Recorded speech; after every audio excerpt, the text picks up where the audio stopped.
G'day, g'day. G'day, we're back. We're back. Back better than ever. Yeah, it has been a while between drinks. Yeah, we've been busy. We've been pretty busy, actually. I do apologise for leaving it so long between episodes. Let's just say we've been doing a lot of research. Yeah, a lot of research prior, not 5 minutes before. No, we're always super organised to give you guys exactly the content that you need. And I do apologise if I'm a bit mumbly today. Not that it's any different. Can you please explain why? From all the other podcasts. I actually had my wisdom teeth removed. So I've got a few stitches in my mouth and it's a little bit hard to talk, so it wasn't well planned by us. And also, I do have to apologise. On the last episode that I remember, we were going to bring a special guest in. Yeah, you surprised me with that too, actually. I actually surprised myself. So there will be a special guest, just not this episode. He's coming and he's very excited. Can we promise next time, or should we not? I don't think we should promise. Okay, we promise else. next time. No promises, okay. But it may be the next episode. Yeah. Beautiful. All right, well, let's touch on what this podcast is going to be about. We're trying to give you guys, I guess, less quantity and more quality. So we're reducing the amount of topics and trying to get into a little bit more depth of these topics. So a bit of an overall what we're going to touch on. We've got a new segment. It's called Listener Stories. So we'll start off with one that we found online, but eventually I would love to hear some stories from you guys, the listeners. It could be about anything. Some of the three things that we sort of, like to look at is, new business startups or, entrepreneurs or some things that they've gone through. Solar related, obviously that's our specific field, renewables. So if you got any horror stories or anything that's really stood out to you, something that's happened to you or someone you know, anything, any kind of story, we'd love to hear from you guys, get you guys involved in a little bit more. But we'll obviously kick off with one that we've found online. After that, we'll go on to what we're calling something educational. Something educational. Yeah, so we'll touch on, for this one, it'll be rebates. So solar Vic rebates, particularly because we are based in Victoria, so we know a lot about it. And hopefully we also come up with a better name as well. Yeah, those names of work in progresses. But yeah, the Solar Victoria rebate can be a little bit, I don't know if I should use the word ambiguous, but can sometimes be a little bit mysterious in like how you apply for it, what the criteria is, what it involves, everything like that. So hopefully we can answer some questions. And what's actually available in terms of rebates. Yeah, and what isn't available and everything like that. And then lastly, due to a high demand of listeners, we're bringing back what caught my eye. It was without a doubt one of the fan favorites, so we're bringing it back. But yeah, we'll start with the listener's story. This one's almost like a horror story, isn't it? Yeah, this one's a horror story. I've got it on my phone. It's a bit lengthy, so strap in. Strap in on the journey with us. Now, what I want to do, Dong, is I want to read this story out. Now, I don't think you've read this. You may have read this, you may not have, but I want you to, at the end of it, give me things that you would have done differently to prevent this, so that the listeners get an idea of what can go wrong, but what to look for in a company to prevent something like this from happening. So you can give some advice at the end of it. Alrighty. Okay. So online, credit to no one because I don't actually know where it came from, but my neighbour, 78 years old now, who lives across the street, has a real solar horror story. I thought folks here would find it interesting. It's an introduction to the story. Okay. He bought the house across the street several years ago as a second home. He came up on the weekends to relax, eventually wanting to retire. About 4 or 5 years ago, he decided to put solar on the house. It's about 3.3 kilowatt system. Since he was rarely there, he didn't pay much attention to it. One day, about 3 years ago, his son was caught without work and moved into the house to help save money. My neighbour got the electricity bills and they were high, around $500 to $600 a month. Oof. Yeah, pretty big. He told the kid to take it easy and to conserve. But you know kids, and especially kids with kids, there were 6 of them living in the house, son, wife, and 4 kids. They moved out after about a year, and a year later, my neighbour retired and moved up permanently. His bills jumped back up to $500 to $600 a month. 2 years goes by, and I decided to get solar and talk to him about it. He's none too happy, saying his bill is actually high with solar. I shrug and go forward with my install. After I install, I get a rainforest eagle. I show it to my neighbour and he gets one. What's a rainforest eagle? I have no idea. Maybe I should have proofread this. Yeah. I have no idea what that is. Anyway, we move on. That's when he discovers that he's not getting the solar credit to his account. In brackets, he didn't realise that he should not have been getting a monthly bill, just a true up once a year. He calls and sure they do not have. Oh, that's the name of the company. Let's bleep that out. Actually, he calls someone, the original installer, and sure enough, they do not have him as a solar customer. Oh no, PG&E must be like the distributor potentially. Yeah. They do not have him as a solar customer. They tell him to immediately disconnect his solar from their grid and that he is a criminal for not having it connected in the first place. Wow, criminal. That's harsh. That's harsh words. Neighbor calls the installer, who is subbed out from the company he hired to do the solar, and he can't prove he submitted the paperwork to the distributor to get connected. That's a classic. That is a classic.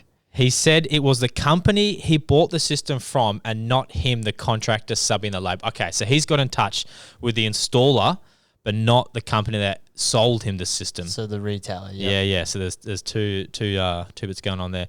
So neighbor files to have the grid connection, but now it's 4+ years and the codes have changed.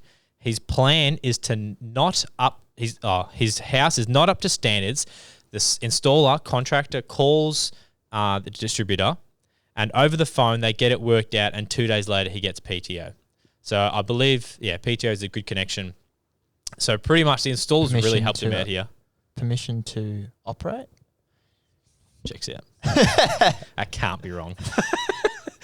Here's what happened to his bill. All the energy, both from the grid and to the grid, was billed as power used by him. He's on TOU, so time of use. Yep. And solar, of course, generates heavy during peak rate time. He's paying 35 cents a kilowatt to put electricity on the grid. For 4+ years, this has been going on. Neighbour has had a smart meter on the house for 2 years, and that's 2 years after. Sounds like New South Wales. The solar was installed. He spoke to the distributor, and the installer assured him he's on the solar rate. So what doubts the neighbour had are no longer on radar.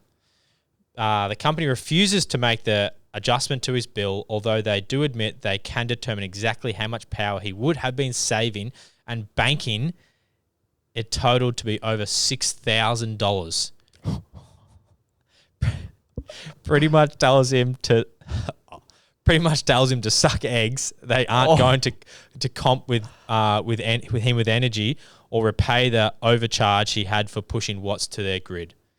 I suggest to contact the CPUC, and if that doesn't get him anywhere, to contact the local news TV station, the local power, blah, blah, blah. Neighbour figures he can't live long enough to recoup his expenses now for having put solar on his house.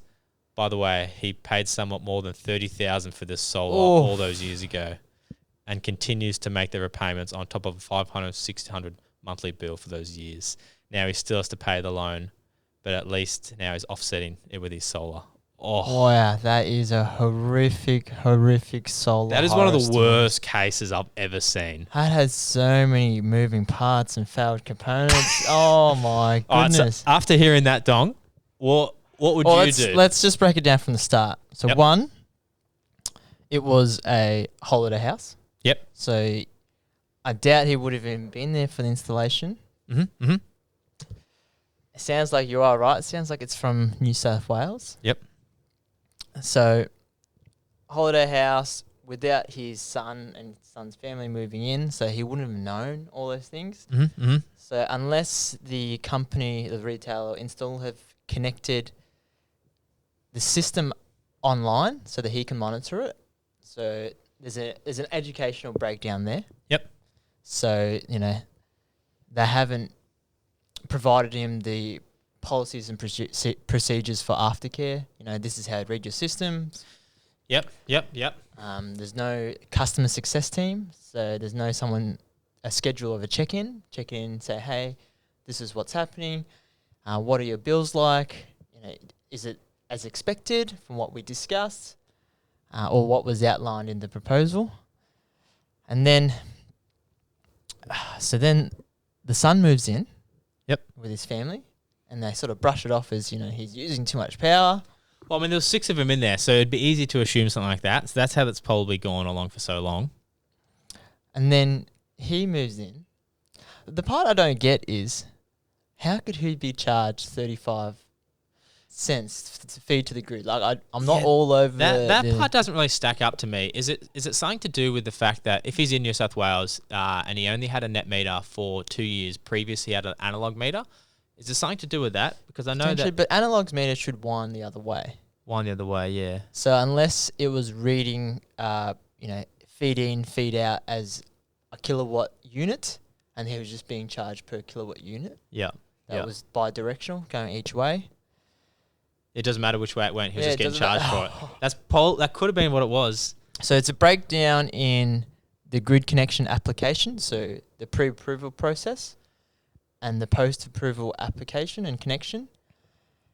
And then the fact that the energy retailer or Energex, whoever was in the area, was calling him a criminal. Yeah, that is so brutal. As if you could blame it on the end user, like the customer. Yeah, the end consumer shouldn't be blamed for things like that. No, that is definitely a breakdown from the retailer. So pretty much to summarize that, it's in Victoria anyway, because we're very familiar with Victoria, we know that whenever a system gets installed, before anyone even goes to site, you need to, the retailer needs to get in contact with the distributor. So you need to do a pre-approval to make sure that the solar can be connected and how much you can export. So because there's so much solar getting put around all over Australia, the distributors put what they call an export limit if there's too much sort of solar getting pushed onto the grid in that area. So you mainly get a 3 kilowatt export, 5 kilowatt export, whatever it is. As long as you get that pre-approval, you get the thumbs up from them to say, okay, the installer can go ahead, you can connect it to our grid. But that's not where it stops. Once the installation then takes place, it's up to the installer to actually, like you said, do some education with the customer, make sure they understand how to read their system, understand, if they really wanted to, they can look at the net meter and they can scroll through and they can see how much their production is. But all that is on the app that they should have set up with the customer. Once that's all said and done, the customer's well informed. The retailer should then submit an electrical works request, EWR, which then goes to the distributor for the reprogramming of the meter. Correct. Once that's done, the retailer, so the Origin or the AGLs or anyone like that, is then notified and you will receive a solar credit. Correct. For everything that you export to the grid. So that's the way it usually works. Because me and Dong are very familiar with this story because it just happens time and time again, something that we've started doing is we've actually developed within our business a customer success team, something that you mentioned as well prior. And it just means that we have, not monthly, but every 3 months, 6 months, 12 months, we just give our customers a buzz and just say, hey, how's your bills going? Everything looking all right? If there was shading, have you managed to minimize the shading in any way?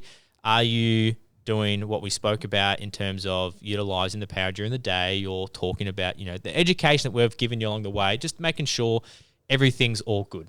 Correct. So just a check-in.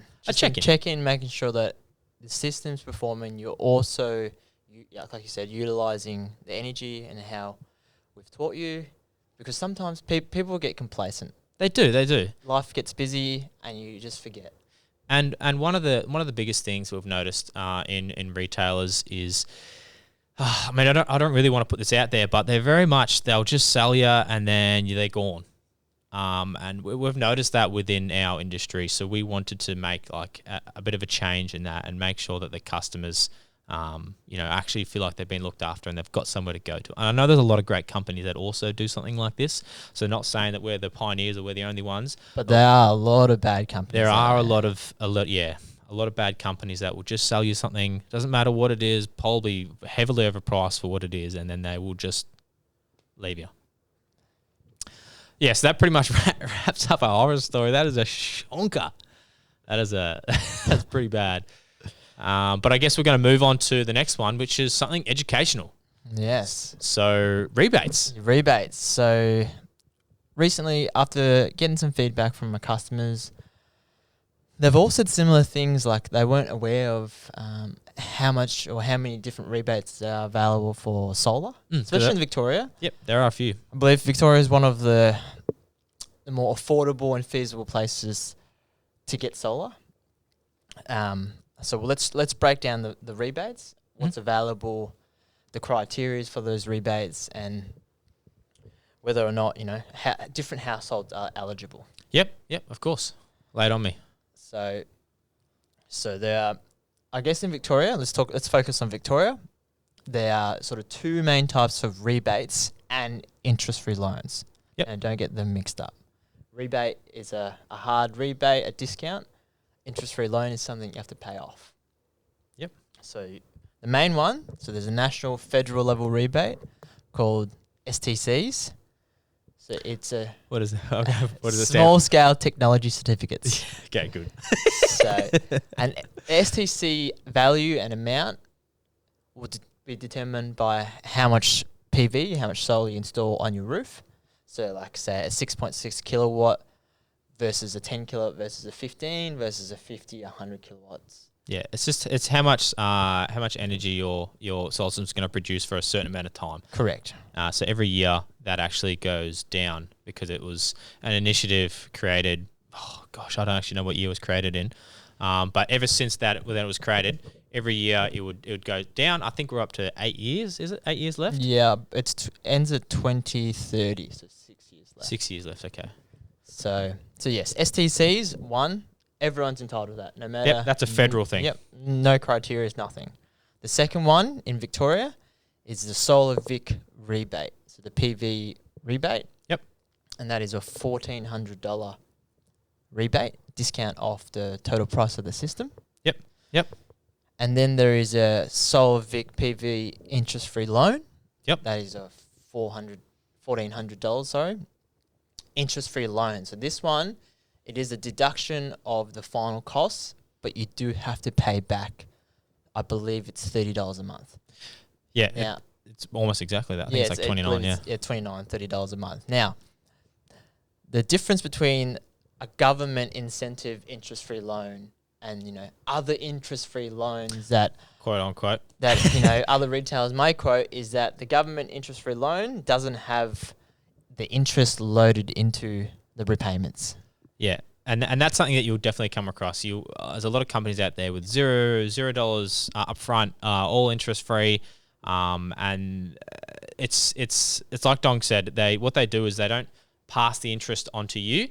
What they do is they wear the interest. So the third party finance company that they go through will then put all the interest into a lump sum, and they will charge the company directly to begin with. And then what that company does is then they add that into your price. So effectively, you're paying more for your system, but you're paying all the interest up front, I guess. Well, through the interest free. Correct, through interest free. It's not really interest free is never ever interest free. No one does anything for free. Sorry. So that's the PV Solar Vic rebate. So in a normal system, so you get STCs. So depending on the size of the system, so 6.6 kilowatt, you can get up to $2,000 off. Yep. And then Solar Vic rebate, $1,400. And then Solar Vic interest-free loan is another $1,400. So that's nearly $6,000 of rebates and interest-free loans available. Mm-mm. Did you say the hot water one as well in there, or? Not up to that yet. Oh, sorry. I actually zoned out for a second. Yeah. Man numbers. So there's other rebates available. That's not just solar. But we'll stick with renewables for the moment. Sorry. There's a battery interest-free loan. So people that want to couple their solar system with a battery, there is an interest-free loan, so it's not a rebate, but it's quite substantial. So And you said you can get them together. you can get them together. Yep. As a point of sale discount at the end. Obviously, you pay back any interest-free loans. So the battery interest-free loan is $8,800. Okay. So that's quite sizable. That is real substantial. Obviously, you still have to pay it back, but the net positive outcome of solar plus battery is always going to outweigh the difference to your bills it would make having those two assets versus the repayments for those. It was greater. Yeah. Correct. Yep. I get you. And then there is also a hot water rebate. Oh, really? Yeah. Sorry. And that's $1,000 as well. Okay. So there's a lot of incentives out there for homeowners. And you can get all of those. Like if it's not like a system where if you get one you can't get the other. Even the hot water one. Okay, cool. So you can. And the other thing is the rebates aren't tied to you. So if you move houses, so you say you get PV, solar, hot water, you get the whole works for your house. For some reason, for unforeseen circumstances, you move properties. Yep. You can now, if the new property has never had solar Vic rebate before, you can now also, apply for new PV battery. So it's never tied to a person; it's tied to a house. Correct. That is correct. Yeah. And so does that mean like if you had multiple investment properties as well, you can get them on different? I think you can actually. I think we had a customer do that. There used to be a rental property rebate, but now they've cancelled that. But you could still get it on multiple houses, even if you owned, say, for some reason there's a property guru out there who owns 10 houses. Yes. You could get them on all 10 houses. Correct, yeah. Yeah, okay. That is very interesting for all those property gurus out there. There you go. And then the criteria. So these are probably the most important criteria. Yep. You are obviously one, the owner-occupier of the property. Yep. 2, the combined household income is under $210,000 a year. Which is pretty easy to do. Yeah, unless you own 10 freaking houses. Yeah, that's true. So if you own 10 houses, zone out property gurus. The property value is under $3 million. Yep. Obviously, the property itself hasn't received any solar Vic rebates or loans previously. And then the property has not had solar installed in the past 10 years. Okay. So that's, I feel like a lot of people would fit into that criteria quite easily. Oh, amazing. Well, I think that brings us almost to our last. Unless you want to add anything to the rebates? I think we should do so. When you start your solar journey, right? Whether it's through us or through any other reputable solar retailers, right? There's a few sort of questions you should ask. So ask the retailer. Yeah. Okay. Yep. So here are just the questions that we thought of as what you should ask. Yep. A reputable retailer. So what's the system's brand, type, and where was it made? So I guess the products, the materials. Okay, so that's just understanding the product. Understand the product. Yep. Correct. Good question. This is another important one. It actually relates to a horror story. Will you organise the connection to the grid? If there's one thing you take away from this podcast, it's that question. Please make sure that your retailer's doing that. They should. The homeowner actually can do it, but they just require the paperwork from the retailers. Yeah, okay. So the homeowners can do it, but a reputable retailer should do it on the behalf of the homeowner. Of course. How will you determine the size and placement of the system? Yeah, okay. So look at electricity bills. Correct. Find out, how much solar you actually need versus when you're using the power, see what orientation. East, northwest, but shading. Sometimes people are constrained to, their house. Yeah, it's true. What's included in my warranty? Not the big one. What are the warranties? Like how long are they? Yep. What it's warranted for? Yeah, absolutely. I feel like most companies should actually they should provide all your warranties, everything like that. Yeah, as well with it. Well, it's a good question though. is financing right for me? So in terms of those solar Vic rebates. Yep. And then bonus questions. Bonus question. Just one bonus question. Okay. Do you have in-house electricians? Ooh. See, I think that's one of the biggest questions. I know a lot of retailers out there are just a sales company, and that doesn't mean that they're any less, I guess, any less of a company. It just means that they might not have that technical experience and knowledge. So if you have an out of the box kind of system, or you have different requirements, they're not necessarily might be able to service them because you are an electrician. They're not an electrician.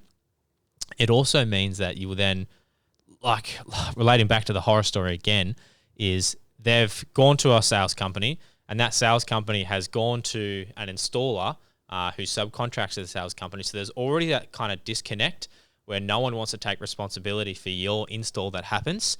When if you went to a retailer that's also got its own installers, it means they take responsibility of the whole job. Otherwise, it's a bit of he said, she said kind of going on between these two guys. The also thing is, say anything does go wrong, after the fact, for whatever reason, if they've got in-house installers, that means they have in-house electricians, which means they can send someone out pretty quickly. Correct. To make sure everything's safe, everything's working, whatever happened, they can rectify it easy. If they don't have their in-house electricians or installers, it means that they've then got to contact the installers, if the installers are even still around, or if they even still got a good relationship, and then they've got to get another installer out to serve for someone else's work, and it's just a little bit clunky. So I think that's a great question.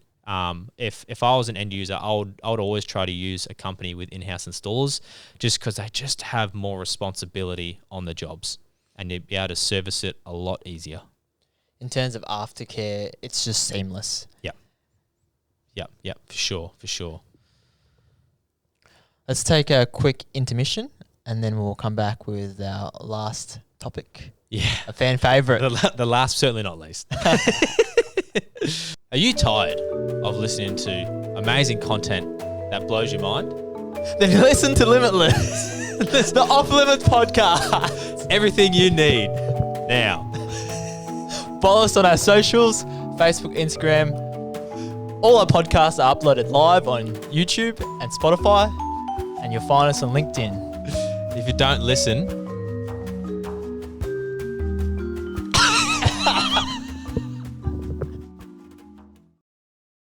We're back. We're back with the last segment of the evening, morning.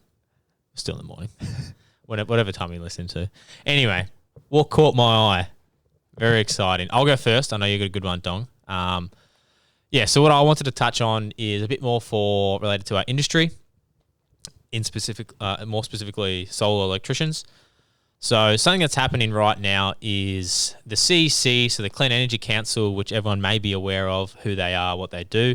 One of the things that they do is that they're still going to be around, but one of the things that they do is they hold like the solar accreditation. So It's like it's like the governing body of the standards of practice in terms, if you're a solar electrician, you need to abide by these rules, and this is our sort of certificate saying that you're up to standard as an electrician in solar.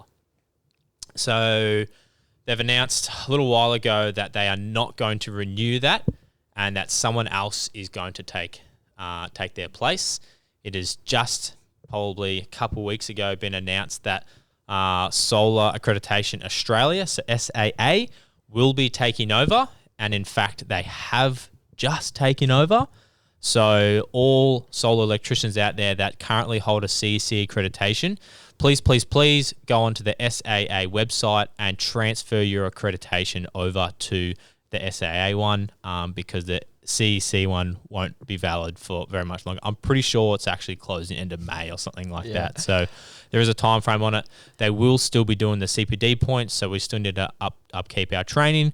But yes, that's what caught my eye very recently. So if you're out there, please transfer your accreditation over. Because it is a bit of a mess at the moment. It is a bit of a mess. There's a lot of people that... Because for me personally, I had to extend my CEC accreditation in January. Yep. But they would only extend me to April, so which is when the CEC accreditation ended. Yep. So now when I transferred my accreditation over to SAA, I only had accreditation for up to April. Yeah. So I wonder how many people in the same boat as me now. There's going to be a massive influx of renewals Yep. in April. Yeah. I mean, I think I've seen quite a few people complain on the solar pages about, I'm in limbo. My CC's expired. My SAA hasn't come through. I'm technically can't install anything. I'm stuck. So yeah, I think you're right. I think they do have a lot of renewals right now, and they're truly trying to sift through it. So everyone sort of bear with them. They'll get through it all. I'm sure they'll do it the best they can. All right, what caught my eye? Yeah, what do you got for us? This is going to cause a bit of a debate. Okay. In the industry, because there's a lot of people for and against this, but I'll just read it out first. Jeez. So the suspense is killing me, Dom. So the crux of the debate is vans versus trucks. Ooh, well, we call them dual jeez. cabs. Dual cabs, Like, yeah. we'll call them vans versus utes, right? So ute with a toolbox or a van. Look, a lot of people are diehard van fans. Yeah, that's what we call them. Should have rehearsed that and one. then there's people more on the higher end that like the comfort of dual cabs. On the higher end. Jeez, which side are you on? Okay. Yeah, go on. What do you got? So, this is one of the solar pages that you just mentioned. Yep. Hey, solar legends. I hope everyone is staying safe in the sun. I have a favour to ask. I was wanting to ask if you guys could send through a van setup. I have a setup in mind, but wanted to see and share some ideas on how I can utilise the van space. Preferably Mitsubishi Express or Renault LWB. Greatly appreciate it. And this guy's really happy, smiling in front of his van. I'm sure Jack, our videographer, will put it up on the. We don't have to put this one up, but the next one is someone sending a photo of the state of their van. We'll make sure Jacko. That's the typical van. The only way I can explain it, it is like a classic 15, 16-year-old bedroom, a teenager's bedroom. You know what it actually looks like? It looks like those videos of those forklift drivers aren't paying attention and they crash into the pallet racking. Yeah, and all the pallets come crashing down. That's exactly what it looks like. So the debate is vans versus dual cabs or utes. Yeah, look, I'm very much a dual cab ute guy 100%. They're so much more comfortable to drive. You feel a lot safer on the road. More passengers. The more space you have means the more mess you can carry in a van. It's true. Yeah. It's hard to keep a dual cab clean and tidy, and it's got shelves and compartments. I also wonder about the security sometimes, though, because I feel like dual cabs and toolboxes get broken into a lot more than vans. That's something to consider as well. So I'm not pro van. Yeah, I'm just saying. But a van is so povo that nobody would want to. Nobody would want to break into them. And they always have those stickers tools aren't kept in van or something like that. That's going to break into it That's anyway, my mate. opinion. If you rock up to my house in a van, I'm sending you home. It reminds me of the Wolf of Wall Street when Leonardo DiCaprio goes, "There's no nobility in poverty. I've been a rich man. I've been a poor man. This is me. There's no nobility in a van." There is no nobility in poverty. I have been a rich man and I have been a poor man, and I choose rich every fucking time. I've been a van man, which I have, and I've been a dual cab man, and I choose dual cab There's no every going day. back. There's no going back. Sorry to all the van fans out there, but we are Team Dual Cab. Team dual cab.